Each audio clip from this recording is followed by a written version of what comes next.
Magandang umaga po sa inyong lahat.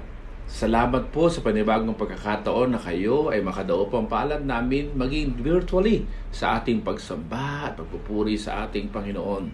Matapos ang ating awitan at pag-aalay sa Kanya ng ating pasasalamat, tayo po ay dumadako sa panahon where our hearts and our soul can be nourished. Yung pong ating inner person can be strengthened. Kaya sa kabila ng mga pagsubok at problema dinadaanan natin, malakas tayo at hindi natitinag dahilan po sa nourishment ng salita ng Panginoon.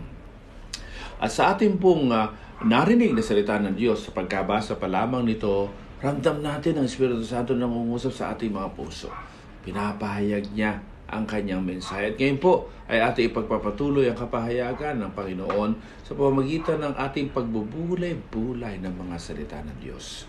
Salamat sapagkat tayo nagsimula sa ating serye patungkol sa matatag na buhay. Na si Jesus dapat ang anchor ng buhay natin kasi siya lang naman ang merong exclusive claim for sovereignty over all the realm of the world. Dahil doon, siya na siyang ating pong anchor ng buhay at sa kanyang sovereignty, matatag ang ating buhay. Matatag ang ating buhay. Sa gitna ng pagsubok, sa gitna ng problema, matatag ang ating buhay.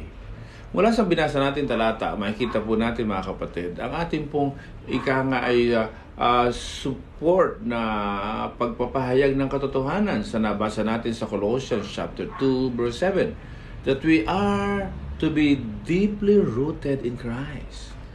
Sabi ng Colossians 2:6 kung paano tinanggap nyo si Jesus bilang Panginoon. As much as you have received Christ as Lord, continue to live in Him. At paano magpatuloy na mamuhay kay Kristo? Magpakalalim ka. Magpakalalim ka ng ugat. The illustration here is a tree na isang puno na para siya ay maging matibay, kailangan mag-ugat siya. At kung ano ang taas niya, dapat ganun din ang lalim ng ugat niya. At habang ang ugat niya ay lumalalim, lalo siyang namumunga. Yes! That is what God wants for you and for me. Na tayo tumibay at tayo maging mabunga. At ang susi dyan, rootedness in Christ. Kaya po ang ating focus po ngayon. Deeply rooted in Christ. And from the passage that was read, nakita po natin ang parable tungkol sa sower. At makita natin dito na mayroong 4 na uri po ng lupa. Ano po? Yung pong road, ano po? Yung mabato, yung madawag, at saka yung matabang lupa. But we will not discuss 4 things. We will only discuss 3 things para maabot mo yung pang-4 na matabang lupa. Upang ang puso mo maging matabang lupa at ang ugat kay Kristo ay lumalim, you have to understand the 3 things that is being presented to us by this passage. Sabi po ng talata po sa verses 4 at saka verse 19 ng Matthew 13. As he was scattering the seed, some fell along the path, and the birds came and ate it up. Wow! Tandaan natin na sa bawat hasik ng salita ng Diyos sa ating puso, ang demonyo na ini-illustrate sa ibon ay dumarating para kuhanin at tukain ang seeds of God's Word. Kaya po, maraming pagkakataon na pagka nakikinig ka ng mensahe tulad ngayon, lumilipad ang utak mo. So, ginagawa ng demonyo yun.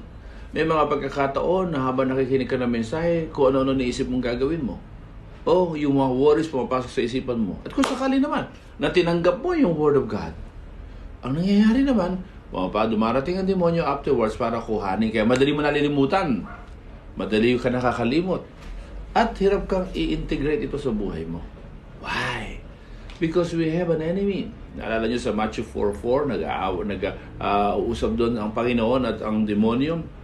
At ang panlaban ng demonyo, ang pandayan ng demonyo sa Panginoon ay iba't ibang klase. Nandun yung appeal to the flesh, appeal to the pride, etc. Pero ang sagot ng Panginoon, Word of God. Kaya sabi niya sa Matthew 4:4, ang tao ay nabubuhay di lamang sa tinapay, kundi sa salita ng Diyos. Hallelujah. Mga kapatid, mga minamahal, kaya ang demonyo galit sa salita ng Diyos. Kaya yung mga ayaw magpasakop kay Kristo, galit sa salita ng Diyos. Galit. Kaya mga kapatid, mga minamahal, may the Lord speak to all of us. we need to overcome three things upang lumalim tayo at maging matabang lupa. Maging matabang lupa ang ating puso. Nang sa gayon, ang salita ng Diyos ay mag-ugat sa atin at tayo ay maging mistulang puno na nakaugat kay Kristo Jesus. Mga kapatid, mga minamahal, una po, kailangan natin ma-overcome ang pagiging matigas na puso. We need to overcome hardened hearts. Mga kapatid, mga minamahal, ang una pong ika nga ay nahasikan po ay yung pong daanan. Alam naman natin yung daanan. Ano po? Sabi ng verse 19, ano po? Anyone who hears the message about the kingdom and does not understand it, the evil one comes and snatches away what was sown in their hearts. This is the seed sown along the path. Alam niyo po, yung daanan po, yung lupa na dinadaan-daanan, tumitigas yung tumitigas. Kaya pag nalagyan ng seed of God's Word, hindi po makapenetrate kasi matigas na po. Matigas na. Ganun ho ang nangyayari sa puso natin. Ang mga tao po ay sadyang matigas ang puso. Kaya ang Word of God ay hindi makapenetrate sa puso nila. At ang yung mga Kristiyano, meron pa rin tayong tigas. Kaya nandyan ang Word of God, pero ayaw natin ba yung mag-penetrate dito sa ating puso? Kaya tuloy hindi ka nag-uugat. Mga kapatid, mga minamahal, mahalaga po that we will welcome the Word of God. We will welcome God's work in our hearts through His Holy Word. At sabi nga sa 1 Peter 2:1-3, mapakaganda po dyan. Sabi dyan, get rid. Ano po? Therefore, rid yourself of all malice and all deceit, hypocrisy, envy, slander, of every kind. Grabe yan, ha? Paano na madilinis tayo sa ganito? Like newborn babies, crave, wow, crave pure spiritual milk, so that by it you may grow up in your salvation. Wow. Para rin yung Colossians 2:6, just as you have received Christ as the Lord, so save ka na. But you have to grow in your relationship with the one who saved you. Ano po? At sabi ng verse ng 1 Peter 2:3, ano po? Now that you have tested that the Lord is good. Wow. Mga kapatid, mga minamahal, importante malaman po natin that you and I must continue to be conscious, to desire God's Word, and overcome our tendency to be hardened. Kaya mga kapatid, pagka hindi tayo maingat, tamad tayo sa intake of God's Word. Nagsasawa tayo ngayon dahil madalas sa bahay tayo, we have more time for the intake of God's Word. Hallelujah. Naalala po rin nyo yung illustration ng finger, ng hand sa salita ng Panginoon, na para yung grips mo sa Word of God ay talaga ika nga ay matibay. Na unang-una ay yung sinasabi natin small finger. Ito yung listening. Ito yung pinaka-minimum commitment. I-train mo ang tenga mo sa pakikinig ng Word of God. Kaya importante yung preaching natin, kagaya ngayon. Importante yung continuing nourishment of our soul, being nurtured after man-nurture ka sa Lord, and then you will continually be nourished by the preaching of God's Word. Ano po? Habang ikaw ay disciple, habang ikaw pagkaramo ay nurture, habang ikaw ay na-equip, tuloy-tuloy yung ikaw nakikinig lamang and ready to receive. Marami po sa mga na Bible school student, dahil bantad sila sa Word of God, parang they are no longer ready to sit down and receive. Mga kapatid, ganoon din po tayo sa tagal natin maging Kristiyano, ganoon po nangyayari sa atin. Pangalawa, yung ring finger. Yung ring finger naman po represents the reading. Actual mong babasahin yung Word of God. Actual na babasahin. Kaya sabi sa 1 Timothy chapter 4 verse 13, until I come, devote yourself to the public reading of Scripture. Kaya most of the time, we ask somebody to read the passage. Paliba kung one verse lang yung ating text, sermon. Why? Because we believe that every time the Word of God is heard, the Holy Spirit is at work. Kaya tumitibay tayo. Kasi binubuksan natin ang ating puso sa salita ng Diyos. A banker talked to me one time. Sabi niya, pag ako'y nakikinig ng preaching, nakaupo ako, ang tendency ko mag-analyze. At napansin ko na lang na ang dami kong alam, pero ang puso ko'y malayo sa Diyos. Then I understood. It's a matter of the heart. So yung banker na yon, eventually, ay naging pastor. Praise God. Mga kapatid, mga minamahal, pangatlo po ay yung pong middle finger, represent studying. Hindi ka na nakikinig, nagbabasa, inaaral mo yung Word of God. Kaya pasalamat tayo sa Diyos sapagkat sa ating church, meron tayo pong personal practical discipleship booklet ni Bertram Lim. Ang ganda po niyan. At I was talking to him and they will be releasing with his son, Danny, yung pong YouTube version ng practical discipleship because we are really blessed with these materials. Meron din tayong navigators that we can use. At pwede natin magamit sa ating group class. At meron tayo pong equipping classes, Academy of RDS, Reproducing Disciples and Shepherds, every Tuesday night. Wow! We thank God sapagkat dumadami po ang may uhaw. May uhaw, hindi lang sa utak, kundi sa puso, sa salita ng Panginoon. At ito pa, those who have extra time and others are testifying na kapag nag-aantay siya ng kliyente, bubuksan niya yung kanyang cellphone at enroll sila sa ating Open Academy of RDS. Ano yung Open Academy of RDS? Meron tayong Bible School on Wheels at meron tayo na Robing Bible Institute, Ingles o Tagalog. Naku, pag binabad mo yung buhay mo at puso mo sa ganyan, sa salita ng Panginoon, wow! Lalalim ka tulad ng isang puno. Lumalalim. Kaya matibay, malusog, at namumunga. Why? Kasi overcome yung tendency to be hardened in the heart. Pangalawa po, ay yung pong sinasabi po natin po sa Matthew 13 verse 5 and 6, tapos yung interpretation sa verses 20 to 21. Ito po yung binhi na napunta po doon sa may lupa. Malambot. Pero sa ilalim, bato. Kaya ang tendency, mababaw lamang siya. Sabi sa verse 5, some fell on the rocky places. Hindi po yan yung bato na lupa na mabato sa ibabaw. Yung lupa po, tapos sa ilalim po, bato. Ano ibig sabihin yan? Dahil po doon, nasabi diyan when the sun came up, the plants were scorched and they withered because they had no roots. Hindi nagugat. Kasi nga, bato . And then yung interpretation ng Panginoon, sabi niya, the seed falling on the rocky grounds refer to someone who hears the word and at once receive it with joy. Tuwan-tuwa pa, with joy. But, since they have no root, they last only a short time when trouble or persecution come. Grabe trouble. O kaya naman, intentional na persecution comes. Because of the word, they quickly fall away. Kaya maraming pagkakataon sa ating buhay, sa ating paglalakbay po. Marami tayong karanasan na dati nating kasama na nawawala. We cannot cast judgment on them. But we can say na kung kay Kristo nakaugat, hindi agad mawawala.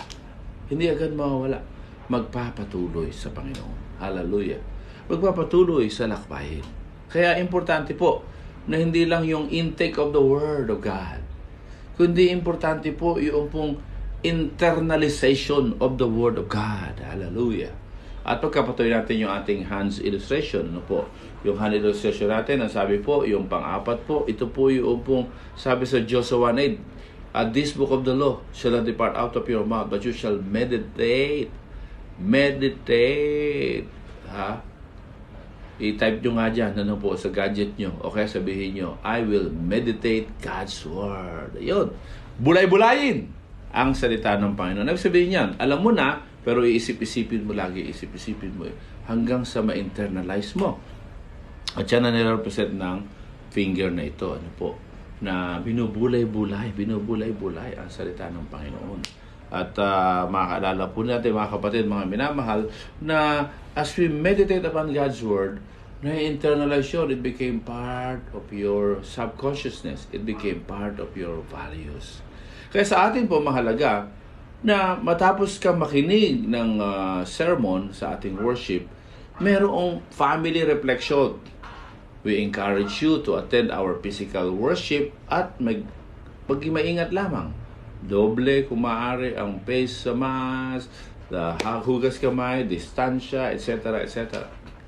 Pero Pag-uwi ng bahay, gather your family for a reflection ng Word of God. At kung ikaw naman nasa online worship, matapos kayong sama-samang makinig ng Word of God, immediately you can hold that family reflection. Talk about what God has spoken to you, revealed to you when you were listening to God's Word. At makikita mo doon kung sino yung maraming alam, pero ang puso ay sarado, o kaya naman ang puso ay mababaw. Mababaw, ano po? Sapagkat ang pusong malalim ay yung bang ini-enjoy, ano po?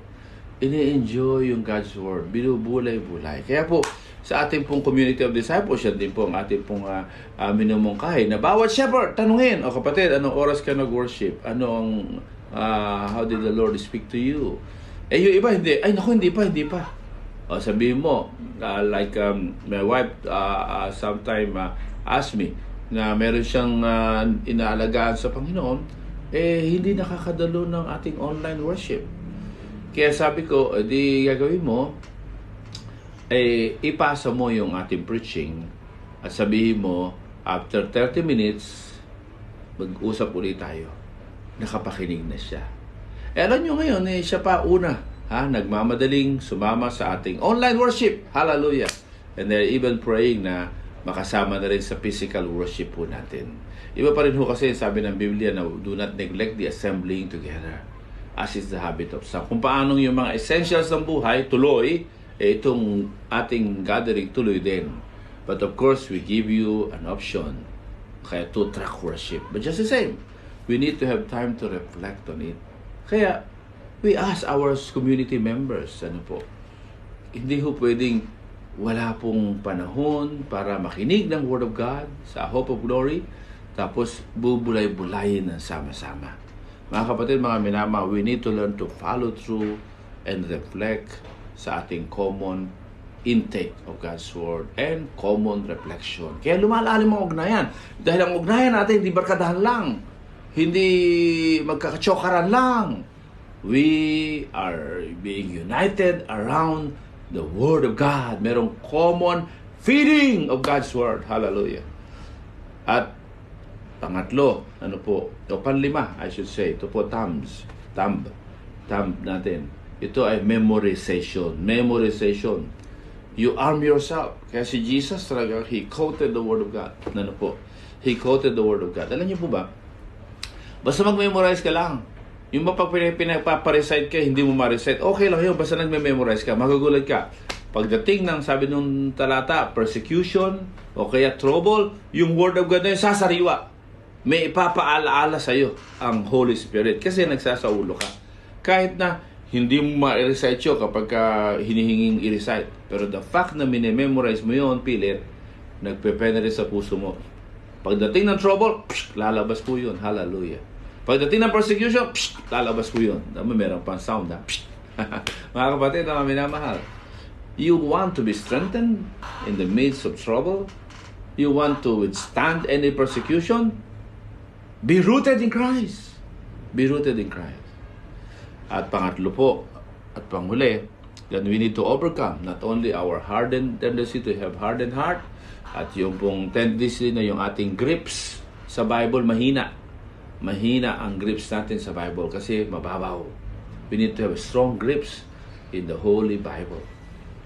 Gamit yung pong listening, reading, studying, meditating, memorizing, at ito pala, application. Apply. Sabi Joshua 1:8, so that you may be able to do according to all that is written in it.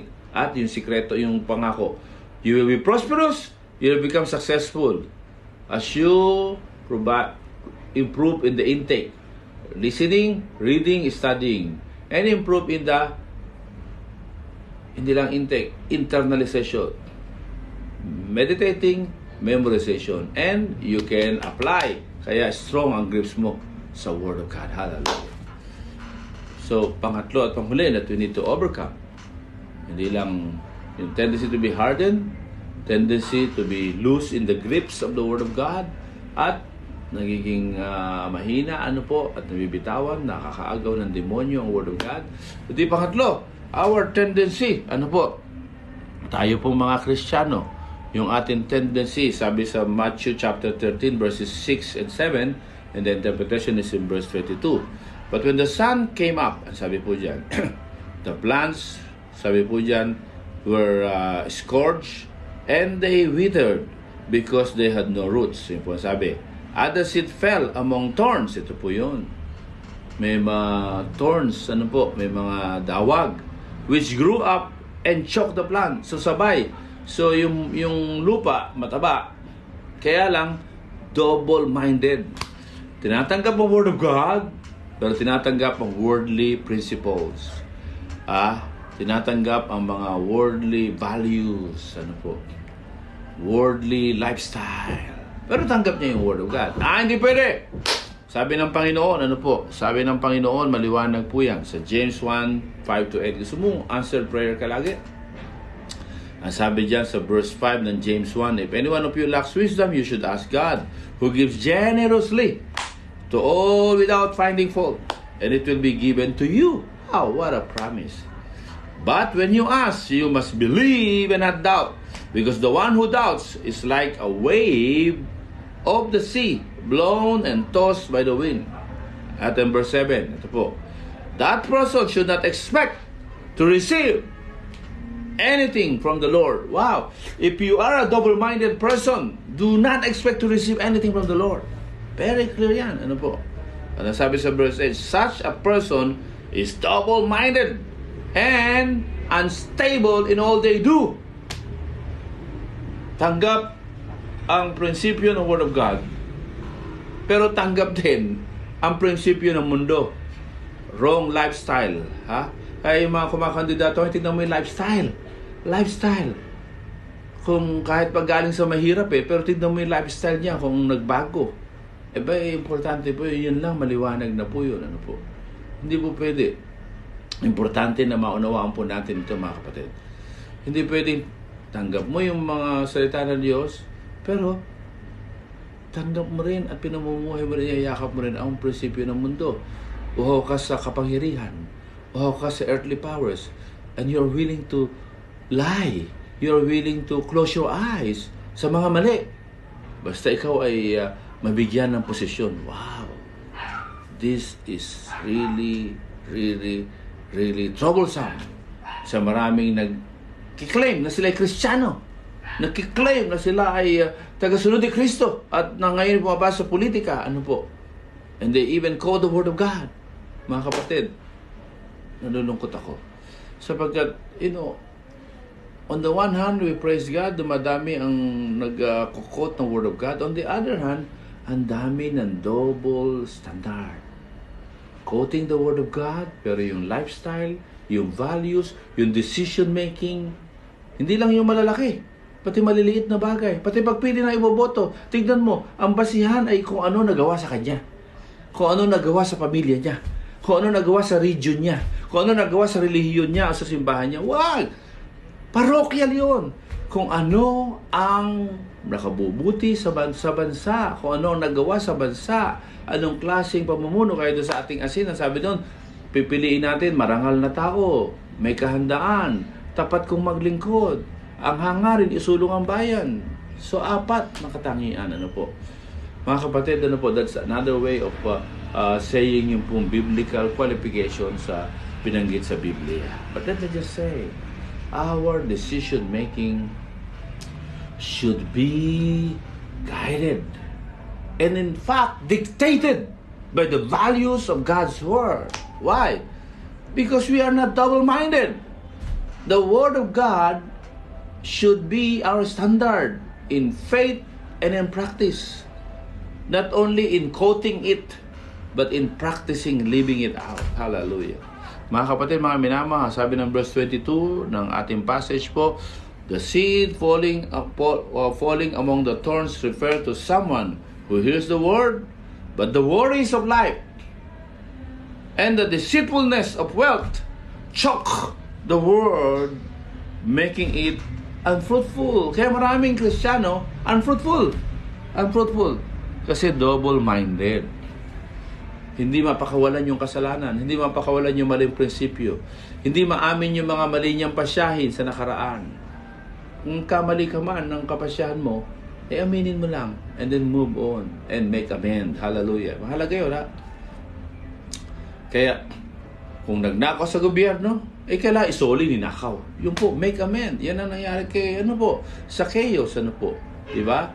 Nung siya ay nanumbalik sa Panginoon, he made amend sa kanyang nagawa. And that is the true repentance. Mga kapatid, mga minamahal, kaya dito po napakahalaga na itong ating palm, yung sinabi ko kanina, yung palm represent the application of God's Word. Pinamumuhay mo ang nabarinig, nababasa, inaaral, binubulay-bulay at isinasaulo, ipinamumuhay. Dito po yun. You are overcoming your double-minded. Basta sinabi ng Word of God, ito standard ng Word of God, ito yun. Ang standard ng Word of God, out of the abundance of the heart, the mouth speaketh. Kaya kung marumi ang pananalita, marumi puso. Huwag mong baguhin, huwag mong i-justify yun. Marumi lang ang bibig niyan, pero ang puso okay. How can that be? Very clear ang Bible. Totoo na mayroong malinis ang dila, pero marumi puso. Totoo yun. Pero totoo lalo, yung very clear na sinabi ng Bible, pag marumi ang dila, marumi puso. Kaya tingnan mo yung mga sinasabi. At doon makikita mo yung puso. Pero you have to be wise, sapagkat beyond sa sinasabi, kung maganda yung sinasabi, kailangan mo rin tignan yung lifestyle, yung pamumuhay. Hallelujah! Tignan mo yung kanyang pamumuhay. Kaya mahalaga sa atin yung daily devotion. Daily devotion. Yung araw-araw tayong nagbubulay-bulay at nag-aaral ng salita ng Diyos at ating ini-internalize yan. At nire-request natin na para tayo mabantayan at maalagaan, i-share mo, i-text mo sa shepherd mo. Kaya meron tayong kanta. I-text ang devotion mo, i-share sa shepherd mo. Sa shepherd, hindi sa Facebook, sa shepherd. Ano man ang natutunan, isa puso't isipan. Araw-araw basahin mo, salita ng Diyos, isa buhay mo, tagumpay kakamtan mo. Hope of glory to. Wow! Praise God! Mga kapatid, mga minamahal, meron pong simpleng format itong iShare sa Shepherd. Anong verse? Kung cut and paste mo sa Bible, sa cellphone, di mas maganda, naroon na mismo yung talata. Pangalawa, maikli, 1 or 2 sentence lang. Huwag yung napakahaba yung learnings mo. I-summarize mo yun into 1 sentence. Tapos, pangatlo, paano mo isasapamuhay yun sa sitwasyon mo ngayon?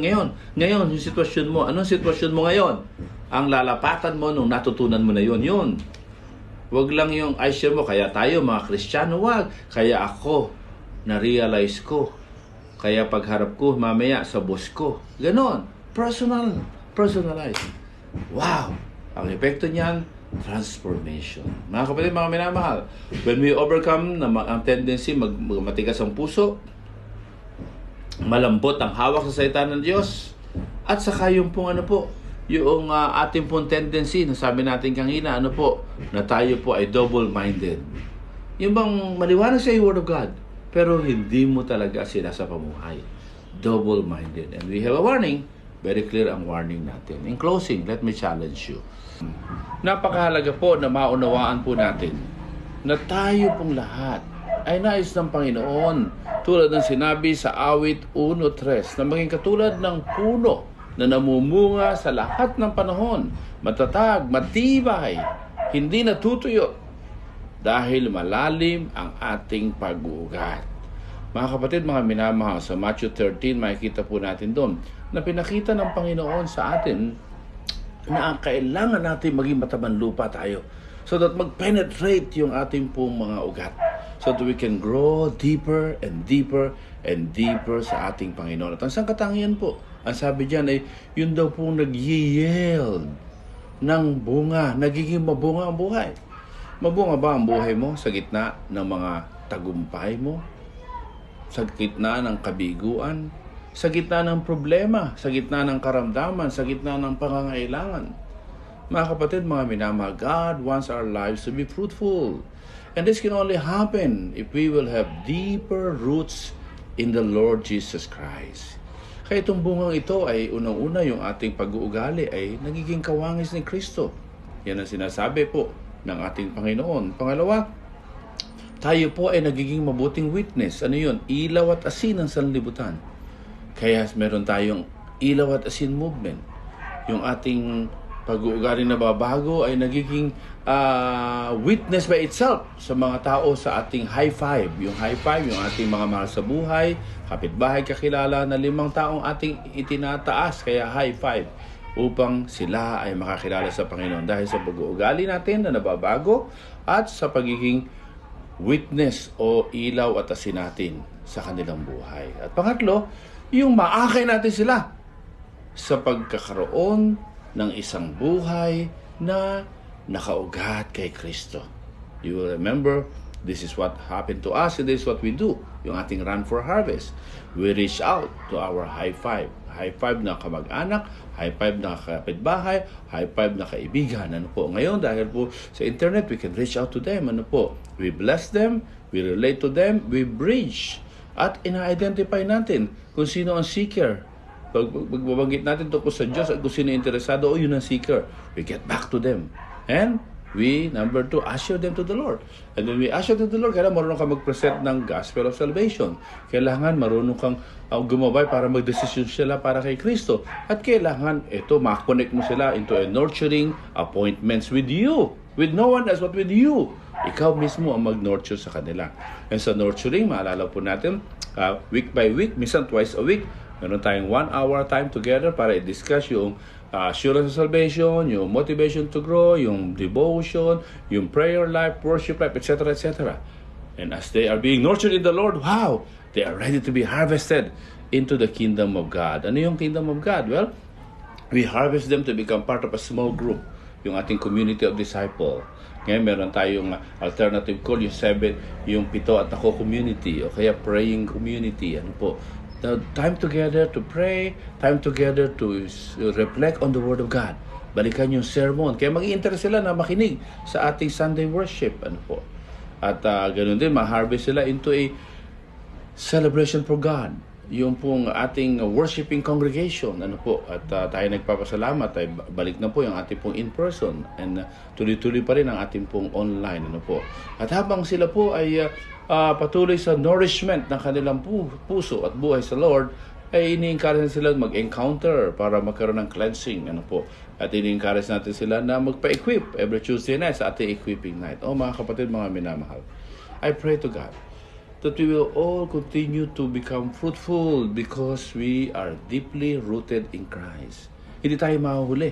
Kasi sabi ng Matthew 19:30, may mga nauuna na nahuhuli. May mga nahuli na nauuna. Ano yung sabihin? Ang Christian life is like riding a bicycle. If you stop, mahububwal ka. Dapat tuloy. Pag huminto ka, naiiwan ka. Kaya hindi po pwede na una kami sa inyo.